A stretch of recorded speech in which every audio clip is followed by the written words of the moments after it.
Women Taking the Lead, episode 53. You have to look at the bigger picture.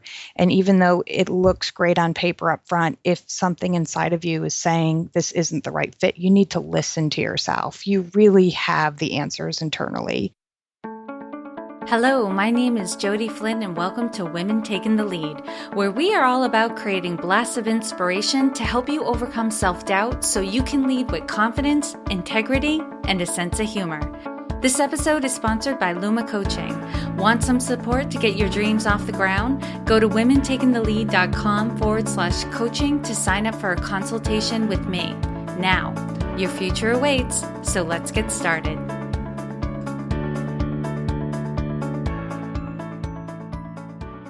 Hello, everyone, and thank you for joining us today. I'm here with JoAnn Bartlett, who is a strengths strategy coach and a director of marketing. Her passion is helping people understand and apply their innate gifts so they experience more authentic, fulfilled lives. JoAnn has crafted a life and career aligned with her strengths, and she enjoys helping others navigate the challenges of their professional and personal lives more effectively. She's also the creator of Igniting Teen Strengths, a program designed for teens and their parents to identify and utilize their talents. Oh, that is awesome, JoAnn. And it's only a little intro for everyone. So tell us more about you and your own humble beginnings. Thank you, Jody. And thank you for the opportunity to be on the podcast today. I'm excited to spend time with you and your listeners. So let me share a little bit about my background. I actually was raised in a blue-collar family in a town of about 50,000 people. I went to a mid-sized university about an hour from my hometown with the idea I wanted to be a high school counselor. And as I went through my college career, like so many other people, I changed my majors, and I managed to graduate in 4 years, basically by working and taking classes a lot of my summers.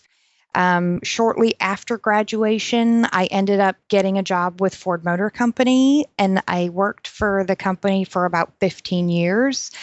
And during that time, I worked in 12 different positions in a variety of sales and marketing roles in a variety of places across the country.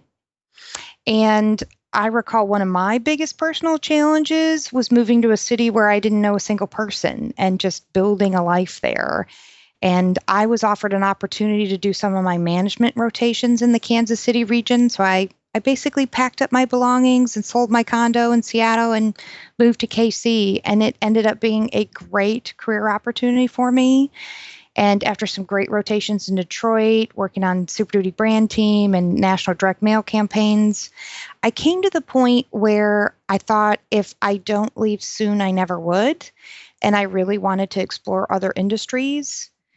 So I ended up leaving Ford, and I've had 3 different director of marketing roles for very different companies, different sizes, different industries, and different challenges associated with them. I ended up getting my MBA from Rockhurst University on a very slow program where I took 2 classes almost every semester, and I ended up having my 2 kiddos in there. So it took me a while to get my MBA, but it's all about finishing and taking a small step forward in that process.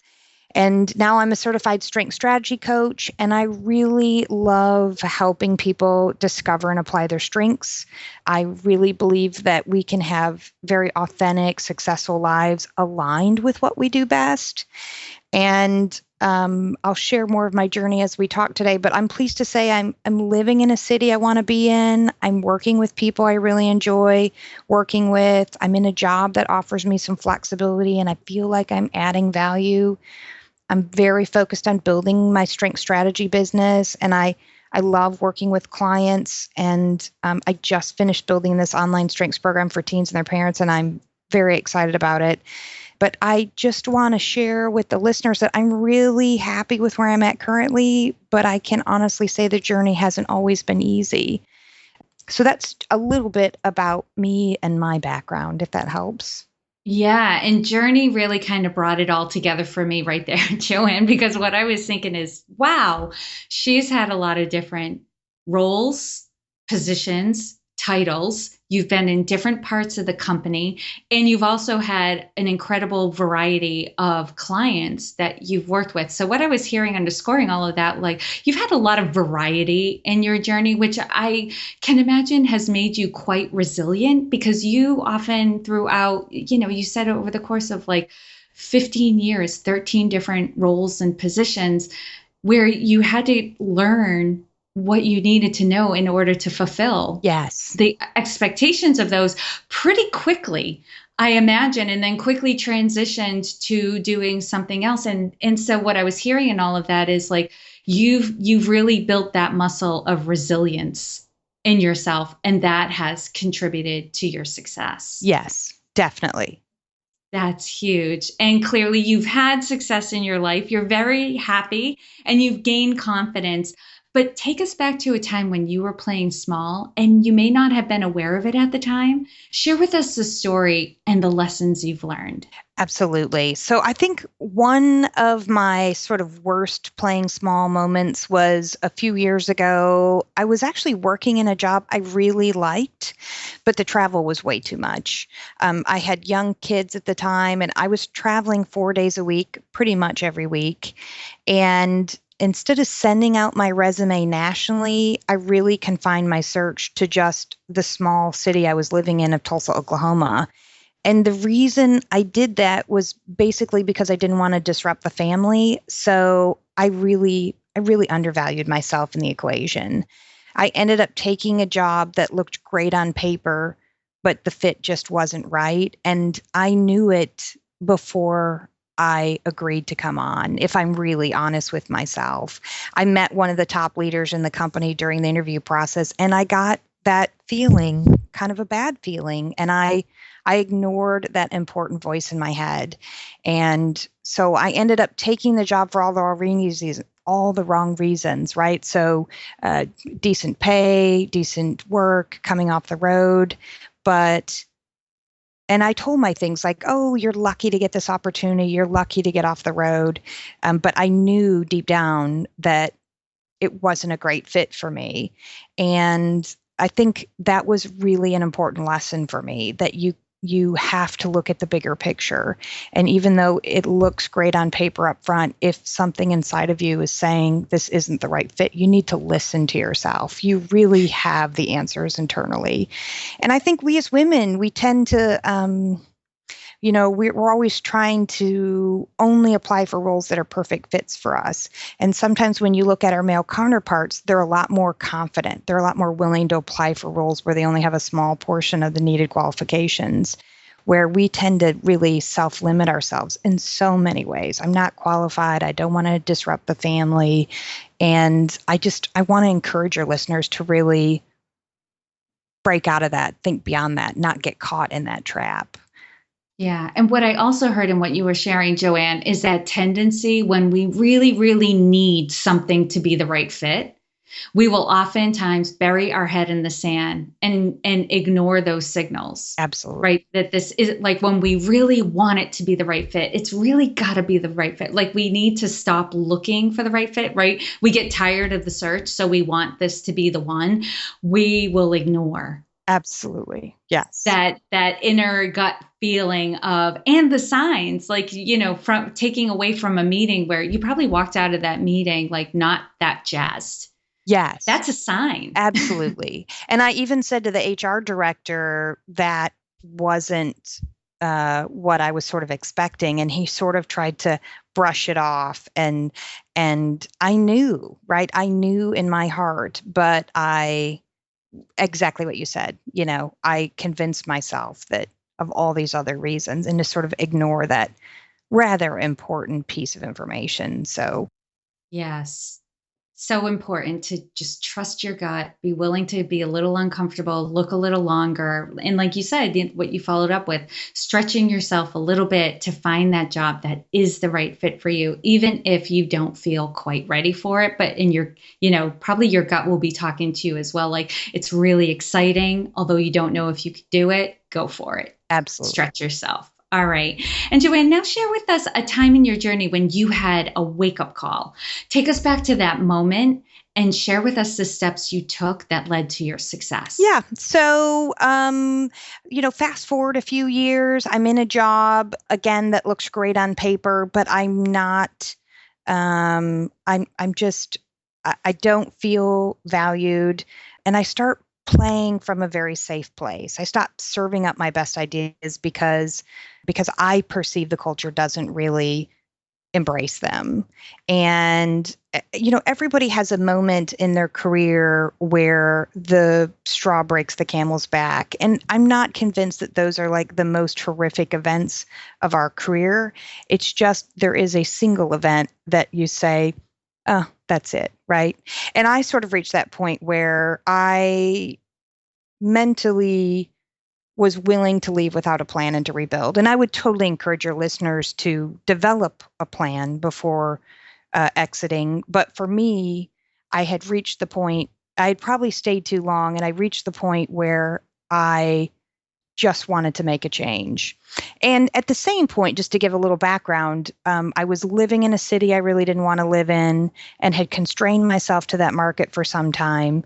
And so I made some really big, bold decisions, right? So I left the company I was in. My husband and I sat down and had a really large conversation about moving to the city we wanted to really get our family to.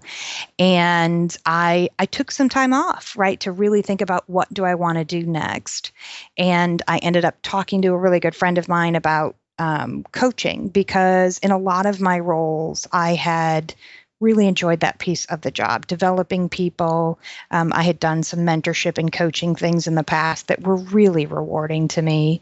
And I had shared with her I was really thinking about it, and she'd just come through the program I ended up signing up for and really encouraged me to take a look at it. So, another thing I would encourage the listeners is to reach out to your network and your community and tell them what you're thinking. Look for people who will be supportive of that kind of change. So from leaving that job to putting our house on the market to moving the family to the new city to finishing up my strength strategy certification and growing the business. And then I ended up going to lunch or dinner with a colleague of mine, and she had mentioned to me, an old colleague of mine that I had worked with previously, and said, hey, there's this marketing opportunity. Would you be interested? And I said, no, I really want to focus on my strength strategy business 100% of the time. And we ended up talking on an unrelated matter a few weeks later, and she brought it up again. And she was like, would you just be willing to talk to him? And I was like, absolutely. I'm always willing to talk to people, and went out and met with him a few times and really felt like the connection was the kind of environment I wanted to work with. And for me, part of coming back to more of a full-time position and sort of saying to myself, okay, I'm going to work during a lot of the normal hours on this director of marketing role, and then I'm going to work evenings and weekends on my strength strategy business. I had to build in a lot of flexibility. So I negotiated telecommuting days, and I negotiated a really healthy vacation allotment, both paid and unpaid. So I can nurture not only my family, but my strength strategy business and feel like I'm giving 100% to my traditional marketing role. And I absolutely love it. Yeah, JoAnn, I have to interject because I am, you mentioned at the beginning of the call, I am really happy with the life I've created. And this is what you were talking about. Like, you negotiated the life you wanted on your terms. And I think a lot of times people feel like it has to be one or the other. I need to be giving my all 100% to this or to that.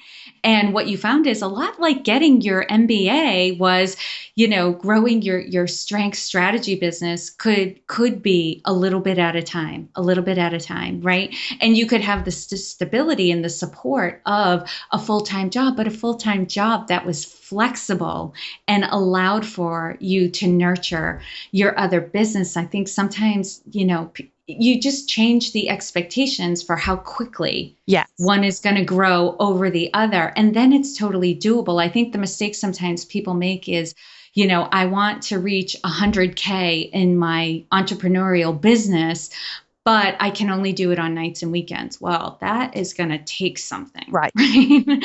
Right? Like sometimes the expectations are too high, but what I hear is your happiness comes from you're very clear on what the goals are, the timeline is, the milestones, and how you need your life set up in order to achieve it. So there's no conflict, there's no tension, there's no resentment. Absolutely. And I think the two things that work really well for me and something for your listeners to consider is for me, the strength strategy business doesn't feel like work. So even though I've maybe worked what some people might consider a full day, it never feels like work. I don't get the feeling of, oh my gosh, that was exhausting when I get done with the client. So for me, it's not a burden. It's like really the favorite part of my day almost.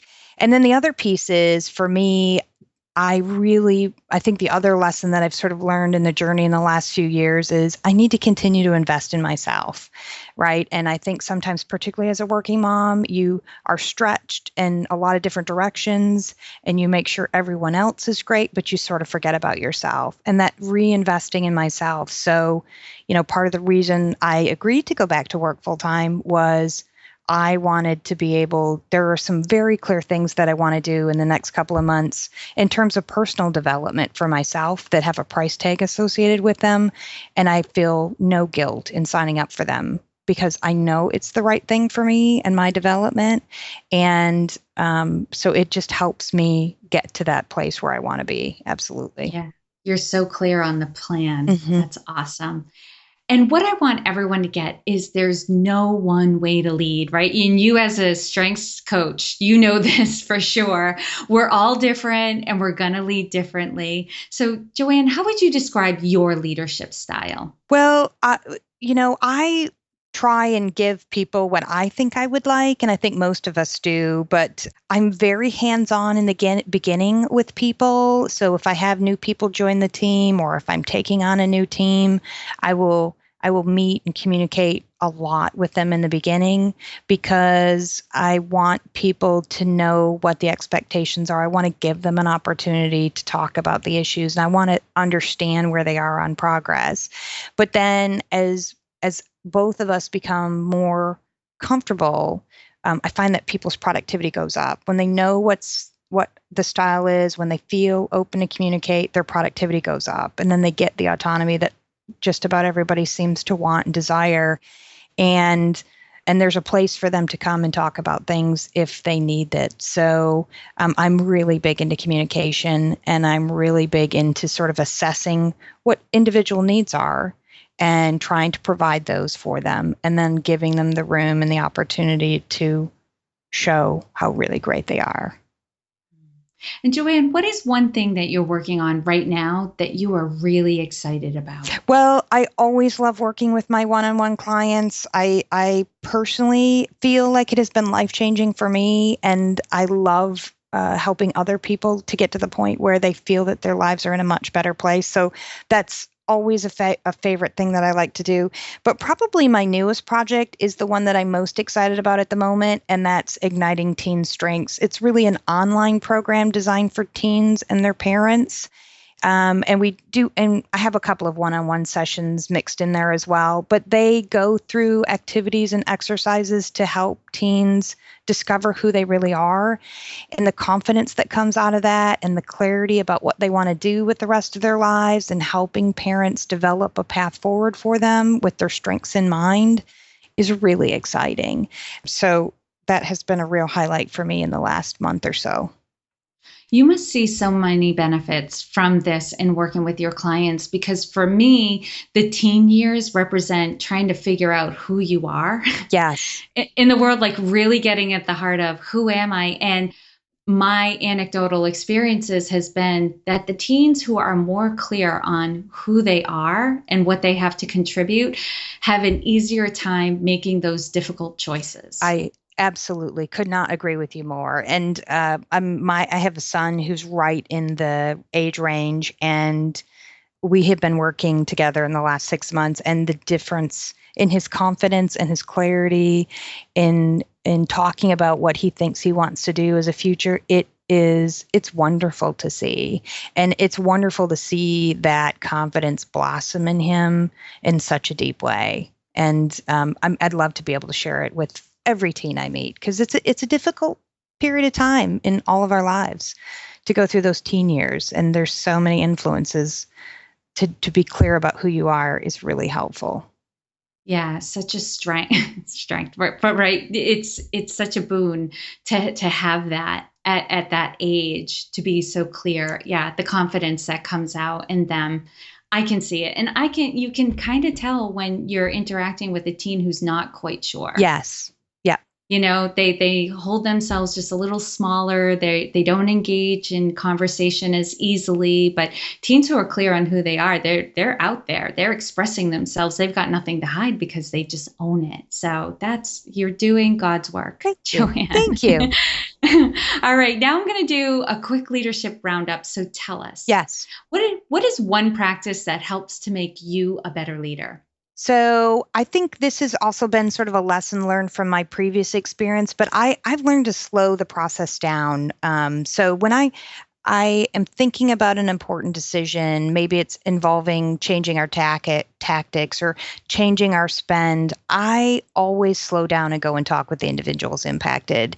If it's about a spend, I'm going to talk with our CFO about the cost differential and why. Before I even get to the final decision, I want that person to understand what I'm thinking and why, and to be bought into the process early. The same with department heads as well. I want to explain what's happening in their area, the proposed change, and then I want to listen to their feedback and see if I need to adjust. And I find if you slow the process down before you declare what your recommendation is, your final recommendation, by the time you get to the final decision making phase, everyone's bought in and aligned and on board.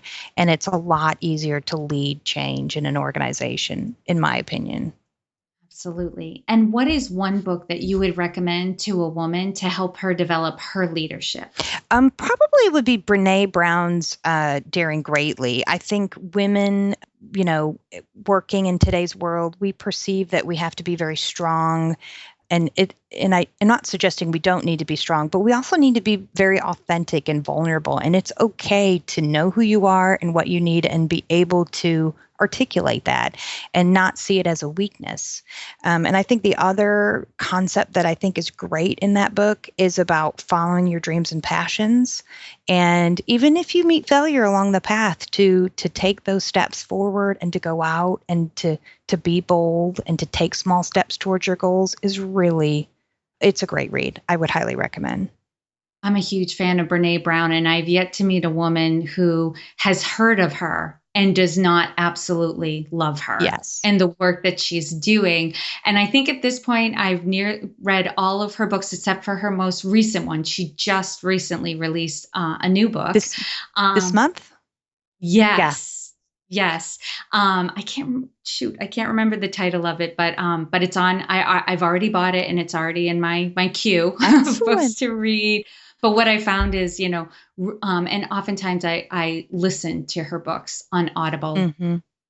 and some of it is like stuff like she's mentioned before in previous books. She tells some stories over again because they're so poignant and they deliver the point so perfectly. But I find with every time I read her stuff, I find new freedom to just be myself, not be so hard on myself. And so I love her work. So I love whenever anyone recommends her books. All right, JoAnn, knowing what you know now, if given a chance to go back and do anything differently, what would you change? Well, with the strength strategy knowledge I have today, there are definitely some situations I would go back and do over. Situations where I needed to see more clearly what was going on below the surface and how I could have handled them differently for a possibly different result. And I can give you a couple of examples. I think one just general comment that I've learned very early on is that you have to believe in yourself and remain calm in difficult situations. People will look to see how you respond. And if you remain calm and confident in yourself, that will waylay a lot of problems for you. But one very specific lesson for me and going back and doing things, I have activator as my number 3 strength, which means I like energy and action and making decisions pretty quickly. And in overuse, it ends up looking like that old adage, ready, fire, aim, where you take action too quickly. And I can think about times where I sent an email too quickly that I should have read over more, that maybe had a wide distribution list on it. I should have slowed down, talked with more people first. And then, so that is probably a big one for me, where I can think of 2 or 3 situations around that. And then I also have relator as one of my top strengths. So I'm very genuine and authentic, and I look for that same level of genuineness and authenticity in others. And in the work world, not everyone values this philosophy the same way. So it would not be uncommon for someone to maybe work against you behind your back and then sit with you at a meeting or lunch and be nice to your face. And I have really struggled with the gamesmanship at organizations at times. And seeing the situation more clearly now would help me to take things less personally and to know when I'm interacting with someone like that I need to cover my bases more. I need to be more thorough and just see it for what it is, that it's not personal, that it's professional, and it's just a different mode of operation for some folks. So those would be some really big things that I might go back and do differently if given the opportunity. Yeah, and that's such a compassionate viewpoint to take on, right? When people are in the workplace, that's their livelihood. And so they do have a different mode of operation than when they're interacting with their community. Yes. Right. They may not be appear as the same person. Yes. Outside of work than they do as work, and to have compassion for okay, what's their motivation and how should I be operating so that, I'm comfortable working with this person and getting the most out of it. And from all the different scenarios and situations you brought up, it makes perfect sense that the practice you take on to make you a better leader is to slow the process down. Yeah. Right? Yeah. And that ties into everything. So that's awesome. All right, JoAnn, share with us a quote or a mantra and why it has meaning for you. Well, one of the quotes that I've always liked that's kind of stuck with me for quite a few years, and I think it's by Ralph Waldo Emerson, although I've seen it's attributed to others. It's what lies behind us and what lies before us are small matters compared to what lies within us. And really, this has meaning for me in that, circumstances and situations will continue to change throughout your life. And sometimes we don't even have complete control over those situations. But it is what is within us that really makes the difference. Our abilities, our strengths, our determination, our vision, our ability to take one step forward in a new direction. And knowing who you are and aren't and being comfortable with that lightens you up to focus on your bigger goals and your contributions and where you want to go.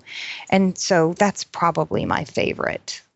That's huge. That someone can take with them. Mm-hmm. I love that quote.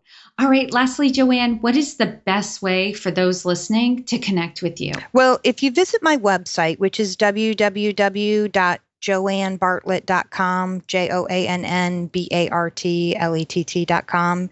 Listeners can learn more about me and the services I offer, and there's a place where you can schedule a free introductory call and just talk about what's going on with you and how I might best be able to assist, all free of charge. So I encourage anyone who's interested in connecting to go on the website and either sign up for a session or send me a message. Yes. And for those of you who might be listening in the car and freaking out that you didn't get the spelling down, don't worry. You can find all the links and resources shared in this episode at womentakingthelead.com, or you can use the short link, which is womentl.com. JoAnn, thank you so much for taking the time to inspire and enlighten us. We're all better for having met you. Jody, thank you for the opportunity. I really appreciate being on the podcast today. Thank you for joining me on Women Taking the Lead. Were you inspired to take some action today, but maybe don't know where to start? Or maybe you have so many great ideas you can't decide where to focus your attention. Don't let stress or overwhelm stop you from having the career, the business, or the life you want to live. Head over to womentakingthelead.com/coaching or use the short link womentl.com/coaching to sign up for a consultation with me. And to strengthen you on your leadership journey, I'd like to send you off with a quote from Marianne Williamson, so here goes. Our deepest fear is not that we are inadequate. Our deepest fear is that we are powerful beyond measure. It is our light, not our darkness, that most frightens us.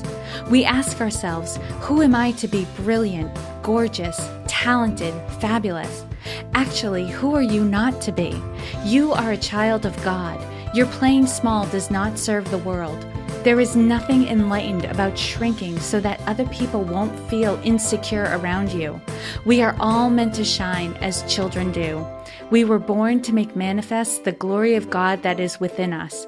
It's not just in some of us, it's in everyone. And as we let our own light shine, we unconsciously give other people permission to do the same. As we are liberated from our own fear, our presence automatically liberates others. Again, thank you for joining me, and here's to your success.